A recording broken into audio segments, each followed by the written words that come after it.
चलिए आज बात करते हैं फरीदाबाद में हुई एक बेहद दुखद घटना की और समझने की कोशिश करते हैं कि आखिर इन सुर्खियों के पीछे की असल कहानी क्या है। ये लाइनें सिर्फ एक खबर का हिस्सा नहीं हैं, ये एक जिंदगी की कहानी है। एक ऐसी जिंदगी जो ठीक से शुरू भी नहीं हो पाई और जिसके खत्म होने की वजह हमें एक समाज के तौर पर बहुत कुछ सोचने पर मजबूर कर देती है। तो इस कहानी की शुरुआत होती है एक बहुत ही खौफनाक खोज से। तारीख थी 23 अप्रैल। फरीदाबाद के बुढ़िया नाला में दो स्कूली बच्चों की नज़र एक ऐसी चीज पर पड़ी जिसने सबको दहला दिया। एक 18 महीने की बच्ची का शव पानी में एक लोहे की जाली में फंसा हुआ था। उन बच्चों ने फौरन दूसरों को बताया और फिर पुलिस को खबर दी गई। और यहाँ से ये मामला और भी ज्यादा भयानक हो जाता है।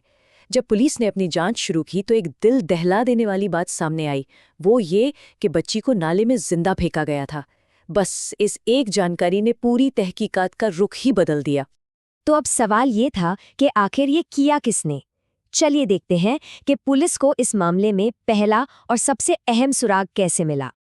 अक्सर ऐसे मामलों में टेक्नोलॉजी एक बड़ी मददगार साबित होती है और यहाँ भी कुछ ऐसा ही हुआ। पुलिस को उस इलाके में लगे एक सीसीटीवी फुटेज से एक बहुत ही जरूरी क्लू मिला।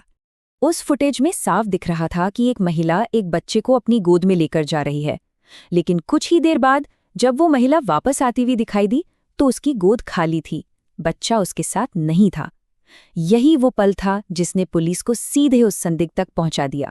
इसी सुराग के आधार पर पुलिस ने उस महिला को ढूंढ निकाला और यहीं से ये मामला एक जांच पड़ताल से एक इकबालिया बयान की तरफ मुड़ गया। तो ये महिला कौन थी?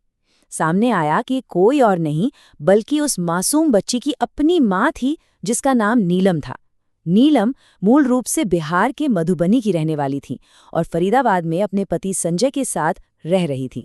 जब क्राइम ब्रांच की टीम ने नीलम से पूछताछ शुरू की तो वो टूट गई और उसने अपना जुर्म कबूल कर लिया। इसके बाद जांच का फोकस कैसे हुआ से हटकर उस सवाल पर चला गया जो समझना सबसे ज्यादा मुश्किल था कि आखिर क्यों हुआ।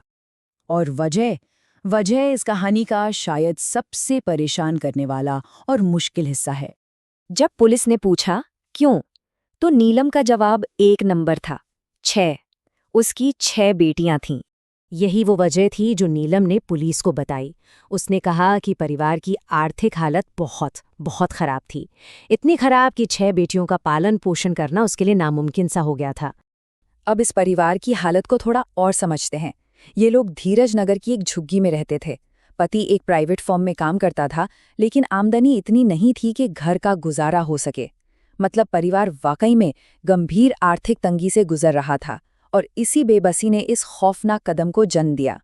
तो ये जो पूरी घटना है ये सिर्फ एक परिवार की दुखद कहानी नहीं है, ये हमें समाज की एक बहुत बड़ी और कड़वी सच्चाई की तरफ इशारा करती है।